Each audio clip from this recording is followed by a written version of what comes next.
When I was younger, I looked up to Nick Lidstrom.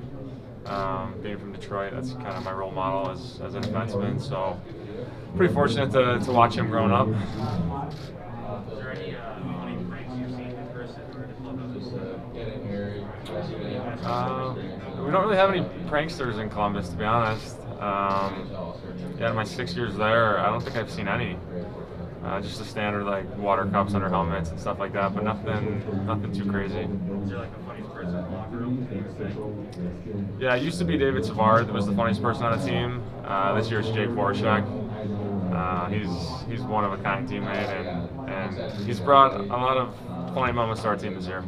Zach, what do you think about how the East is kind of split this year? The top teams look really dominant. Other teams are just trying to find their way. Yeah, I mean, I think I really only look at the Metro for the most part. I know the Metro, since I've been in the league, has been a really tough division. It hasn't changed this year. Pitt and Wash are always good. Rangers, usually Islanders are good. It's one of those things where I think teams go through different things every year, and for us, we're kind of a younger team, and it seems like a lot of teams are kind of going through up and downs this year. But that's hockey. Teams go on hot streaks, teams have cold streaks, and you never know what can happen. So it seems like it's some teams are kind of pulling away from the bottom teams, but there's still 40-something games left. So I guess we'll see what happens. Playing your own games, obviously, but have you had pause ever to watch a Michigan game on TV this year? Have you checked in? Yeah, I always try and watch them when I can. It seems like they've been on Big Ten Network or whatever kind of a lot. So whenever I can watch them, I'm always trying to watch. What did you think of Power for all the hype he's getting? The number one pick goes back to Power. Yeah, I think it's awesome. I think it's great for Michigan. I think it's good for him.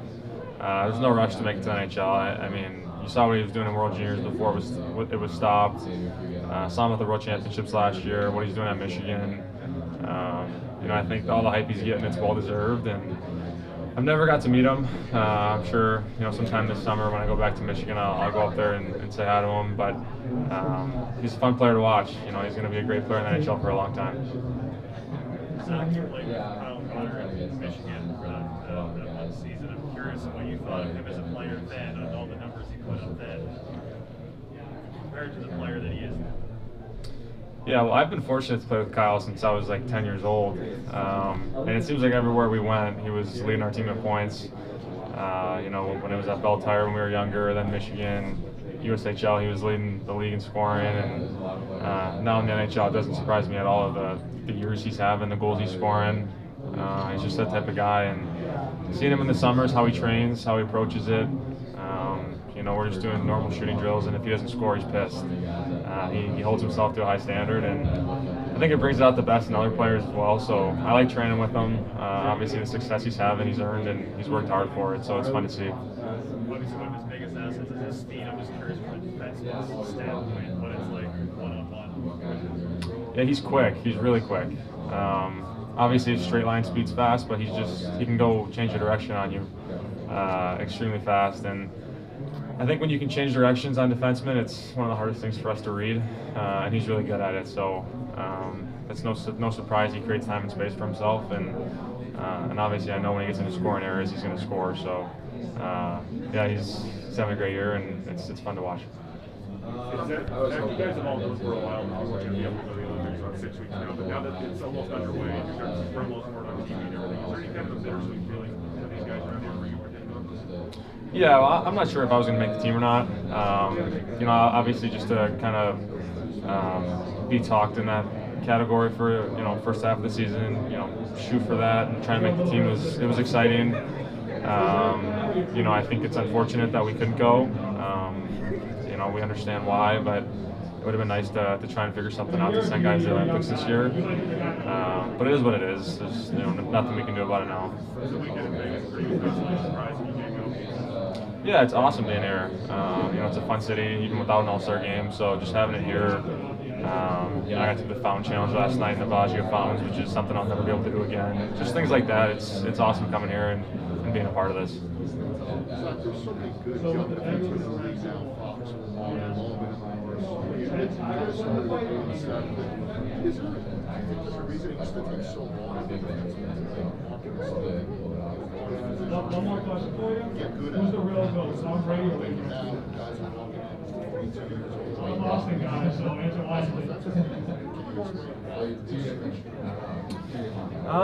It's a good question. I mean, I think the game's changed so much.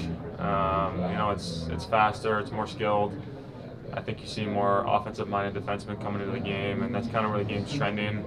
A defenseman can kind of push the pace from the back end now, jump up in the play, make plays on the rush, make breakout passes, kind of get the team going offensively. And I think you're starting to see that more and more now, and that's kind of where the game's headed. So I think it's great for it. I think when you got guys like Makar who are scoring highlight reel goals, or Fox, making unbelievable passes for goals, I think it's awesome. I think, like I said, it's where it's headed, and you got a lot of defensemen now that can make those plays, and they can skate like forwards and have skill like forwards. So it's just where it's headed. You mentioned Kale and scoring goals. As a defenseman, can you expect it that hard? It is right now. He's Yeah, it's incredible. Watching what he's doing this year. I don't think people realize how hard it is to score goals. I always go back to Alex Ovechkin and how he finds ways to score every single year. And now you're seeing a defenseman who's, like you said, on pace for 35, 40 goals. It's unheard of. It's the hardest league to score in, and you got a defenseman out there who's 21 years old, 22. I don't know how old he is, but he's on pace for forward-like goals, and it's incredible. I don't think so. I don't think I've ever been close to that. Anything jump out about? I know he's skilled, but like through our players' eyes, anything about his skill that jumps out, the system that they play, that you think allows him to do that? Makar? Yeah. Yeah, I think their team's just built. They're built to win a cup right now, and you got guys like McKinnon and Branton and Landeskog, Kadri. You have all these superstars, and I think teams have to focus on everybody out there. Maybe opens up some space for him a little bit, but I think just his skating. You watch that goal he scored against Chicago in overtime, where he cuts back, drives the net, fakes, goes backhand. Not many players can do that in the league, and as a defenseman to watch that, how he carries the puck up the ice, head fakes, it's pretty unbelievable. And I think fans should be fortunate to watch a guy like that right now. Ask you about Tom Wilson. What's that like playing against a guy like that?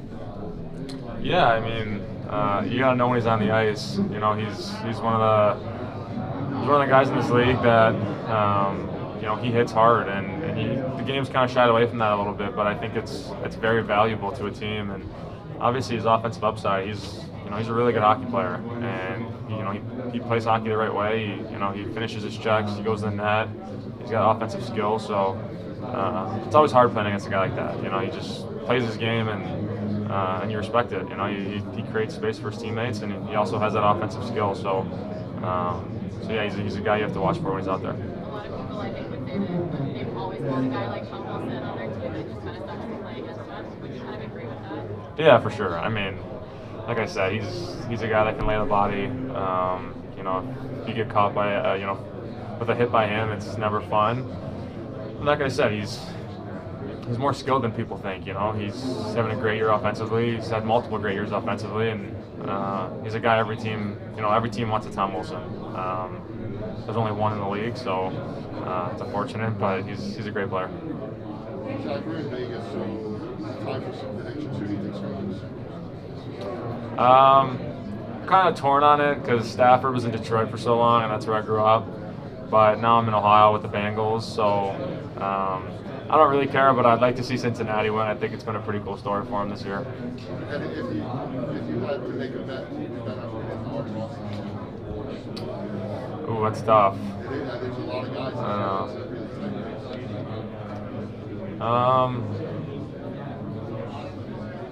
I don't know. Who's in the lead right now? Huberdeau? Yeah, maybe Kadri. Oh, you're going to go Dark. Yeah, I'll go Kadri on it. They get big odds. Yeah. I might have to bet on him. Oh, it's illegal, but don't tell anybody.